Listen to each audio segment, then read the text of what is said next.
नमस्कार प्यारे बच्चों, कैसे हो आप सभी अच्छे होंगे।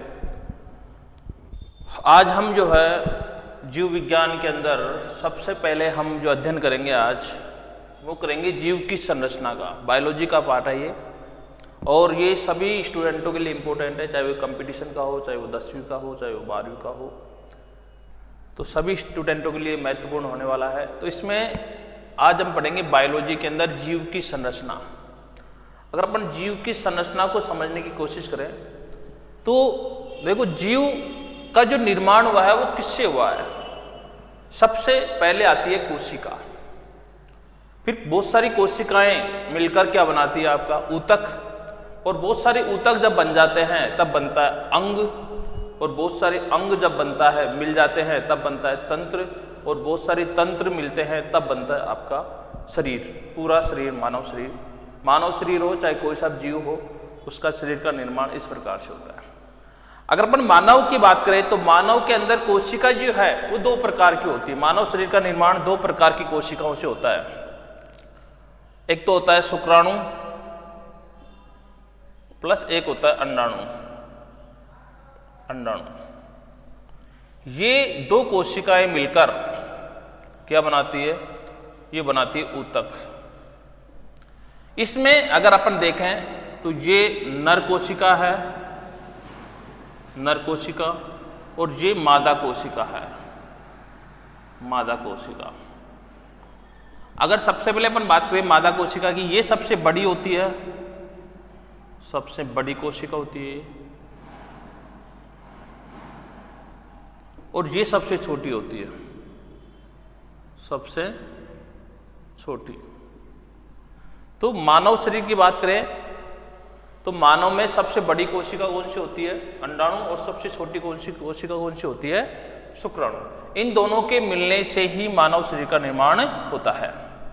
चलो, इसके बाद में अपन चलते हैं, ऊतक हुआ, फिर बहुत सारे ऊतक मिलेंगे तो फिर बनेगा अंग, बहुत सारे अंग मिलकर बनेंगे तंत्र, और बहुत सारे तंत्र मिलकर बनाएंगे शरीर। फिर अगर अपन तंत्र की बात करें, इसमें सबसे पहले अपन वैसे तो सभी पढ़ेंगे बारी बारी से, लेकिन आज हम यहाँ पर तंत्र के बारे में चर्चा करेंगे। तो तंत्र की बात करते हैं तो तंत्र में बेटे, ये तंत्र सबसे बड़ा पार्ट है इसका, मानव शरीर का जो तंत्र वाला पार्ट है ये सबसे बड़ा है, इसलिए मैं इसको सबसे पहले मैं इसके बारे में चर्चा करेंगे यहाँ पे। अपन तंत्र की बात करते हैं तो हमारे शरीर में निम्न प्रकार के तंत्र होते हैं। सबसे पहले आता है इसमें पाचन तंत्र, फिर आता है श्वसन तंत्र, फिर आता है उत्सर्जन तंत्र, फिर आता है रक्त परिसंचरण तंत्र, फिर आता है जनन तंत्र, और फिर आता है अंतःस्त्रावी, और लास्ट में है कंकाल तंत्र। इनको अपन बारी बारी से इनके बारीकी अध्ययन करेंगे। तो सबसे पहले अपन पढ़ेंगे यहाँ पर अपन पाचन तंत्र। पाचन तंत्र के अंदर हम जो भी चीजें खाते हैं भोजन के रूप में, उसका पाचन किया जाता है। तो इस पाचन के अंदर कौन कौन से भाग, कौन कौन से अंग काम भाग लेते हैं, उनके बारे में अपन चर्चा करते हैं। तो पाचन तंत्र की डिटेल मैंने यहाँ पे लिख रखी है। पाचन तंत्र का जो निर्माण है वो 2 प्रकार के अंगों से हुआ है। पहला है पाचक अंग, ये 5 प्रकार के अंग है, 1, 2, 3, 4 और ये 5, इसलिए इसको पाचक अंग कहा जाता है। और संपूर्ण पाचक अंगों के मिलने से जो अंग बनता है उसको आहार नाल कहा जाता है। आहार नाल का निर्माण इन 5 अंगों के मिलने से बनता है। दूसरा जो भाग है पाचन तंत्र का वो है पाचक ग्रंथियां। पाचन ग्रंथियां, सॉरी पाचक नहीं है, पाचन ग्रंथियां हैं। पाचन ग्रंथियां ये भोजन के पाचन में सहायक होती है, इसलिए इनको सहायक अंग भी बोलते हैं। क्या बोलते हैं इनको? सहायक अंग। और ये भी कितने प्रकार की होती है? 5 प्रकार की होती है। देखो, 1, 2, 3, 4 और 5, इसलिए पाचक बोल दो चाहे पाचन बोल दो, एक ही बात है। ये 5 प्रकार की होती है। सबसे पहले आती है वो होती है लार ग्रंथि, दूसरी आती है जठर ग्रंथि, तीसरी आती है यकृत ग्रंथि, चौथी आती है अग्नाशय ग्रंथि, और 5वीं आती है आंत्र ग्रंथि। इन सभी ग्रंथियों का अलग अलग कार्य है जो बारी बारी से अपन समझने की कोशिश करेंगे। तो यहाँ तक का सिस्टम आपको एक बार स्क्रीनशॉट ले लो, फिर अपन आगे पढ़ने की कोशिश करते हैं। मैं एक तरफ हो जाता हूँ। पाचन क्रिया की अगर अपन बात करें तो पाचन क्रिया जो होती है वो 2 प्रकार की विधियों से होती है, भौतिक और रासायनिक। 2 प्रकार की विधियां, भौतिक और रासायनिक। भौतिक का मतलब होता है भोजन को पीसना, दांतों के द्वारा भोजन को काटना, कुतरना, पीसना, ये सब क्रिया आती है भौतिक के अंदर। और दूसरी, जब भोजन के अंदर कुतरने और काटने के बाद में जब उसमें एंजाइम मिलते हैं, लार का मिलना या भोजन का पाचन होना, वो होती है आपकी रासायनिक क्रिया। मतलब भोजन को पीसने के बाद में उसके अंदर जो लार मिलती है और लार मिलने के बाद में जो उसमें क्रिया स्टार्ट हो जाती है, स्टार्च का वहाँ पे पाचन शुरू हो जाता है, वो क्रिया होती है रासायनिक क्रिया। तो जो पाचन क्रिया है वो दो प्रकार की विधियों से होती है। मुंह के अंदर जो भोजन का पाचन है वो दो प्रकार की विधियों से होता है, भौतिक विधि और रासायनिक विधि। भौतिक के अंदर दांतों के द्वारा भोजन को पीसा जाता है और रासायनिक विधि के अंदर जो है भोजन में लार को मिलाया जाता है। और लार जो है, जो लार के अंदर जो एंजाइम उपस्थित होते हैं वो भोजन के अंदर कुछ पौष्टिक तत्वों का जो है पाचन करता है, जैसे स्टार्च का पाचन वो मुंह में स्टार्ट कर देता है। इसलिए दोनों को मिलाकर यहाँ पर पूछा जाता है। तो मुंह के अंदर जो भोजन का पाचन है वो दो विधियों से होता है। अब पाचन में होता क्या है, पाचन के अंदर जो है जटिल पदार्थों को सरल पदार्थों में तोड़ा जाता है, क्योंकि हम जो भी भोजन खाते हैं वो भोजन हमारे पाचन की योग्य नहीं होता है। तो सबसे पहले उसको पाचन की योग्य बनाया जाता है, क्योंकि हम जो भोजन खाते हैं वो ठोस अवस्था में, जटिल अवस्था में खाते हैं। तो दांतों के द्वारा, लार ग्रंथियों के द्वारा उसको सरल अणुओं में तोड़ा जाता है ताकि उसका पाचन आसानी से हो सके। तो पाचन में क्या होता है, जटिल पदार्थों को सरल पदार्थों में तोड़ते हैं। ये पदार्थ दो प्रकार के होते हैं। कुछ पदार्थ तो इतने सरल होते हैं कि उनको तोड़ने की आवश्यकता नहीं होती है, पाचन योग्य। ये होते हैं जटिल पदार्थ। जटिल पदार्थ इनका पाचन करना होता है। और इसमें होता है सरल पदार्थ, वो ऑलरेडी सरल होते हैं, उनको तोड़ने की जरूरत नहीं पड़ती है।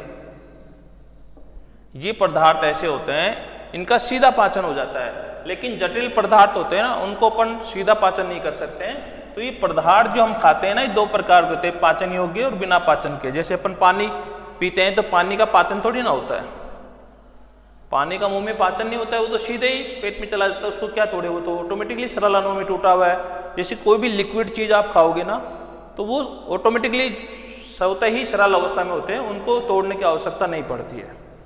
तो यहाँ पे एक तो पाचन योग्य होते हैं और एक जो है बिना पाचन के होते हैं।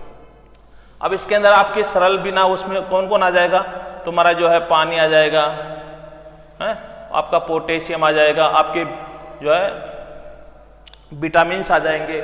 इनको आपको जो है पचाने की आवश्यकता नहीं है, इनको आपको तोड़ने की आवश्यकता नहीं पड़ती है, विटामिन्स वगैरह।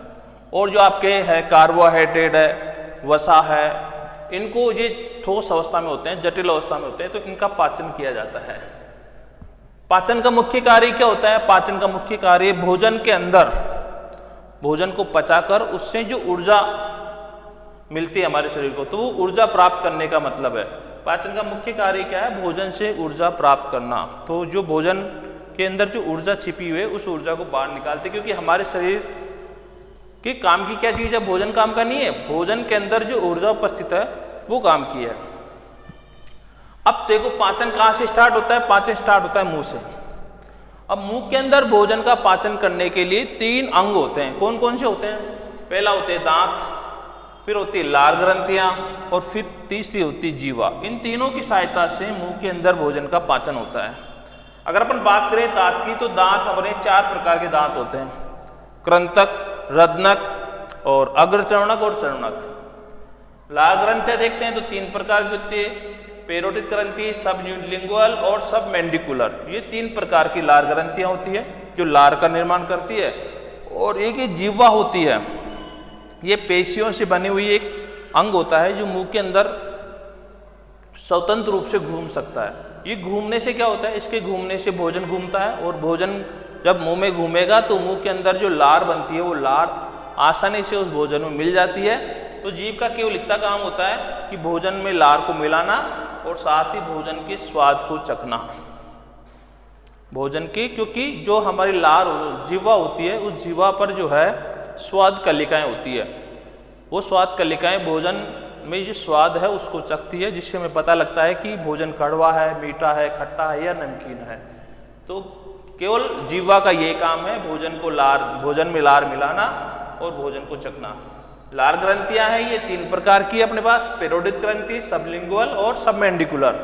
और जो तहत है वो भी अपने 4 प्रकार के हैं, कृंतक, रत्नक, अग्रचरणक और चरणक।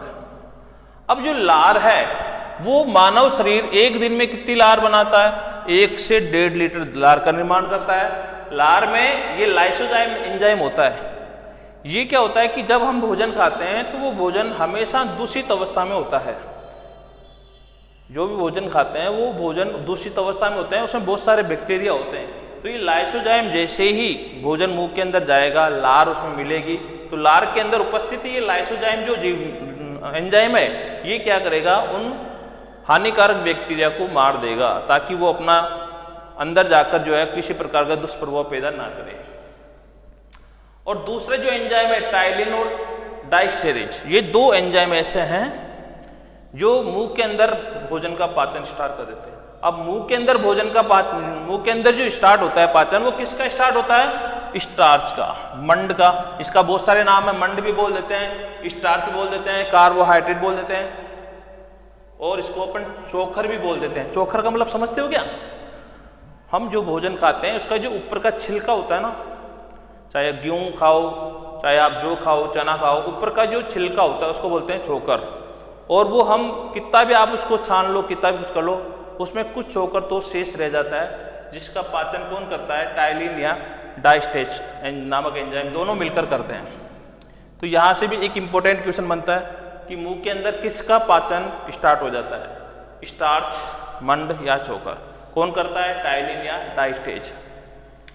और जो लार के अंदर एक चीज और होती है, म्यूकस। लार के अंदर जो चिपचिपा भाग होता है उसको अपन बोलते हैं म्यूकस। ये क्या करता है? भोजन को चिकना या चिपचिपा बनाता है, जिससे भोजन आसानी से आहार नाल के अंदर क्या कर सके? गति कर सके। तो ये लार के काम हो गए।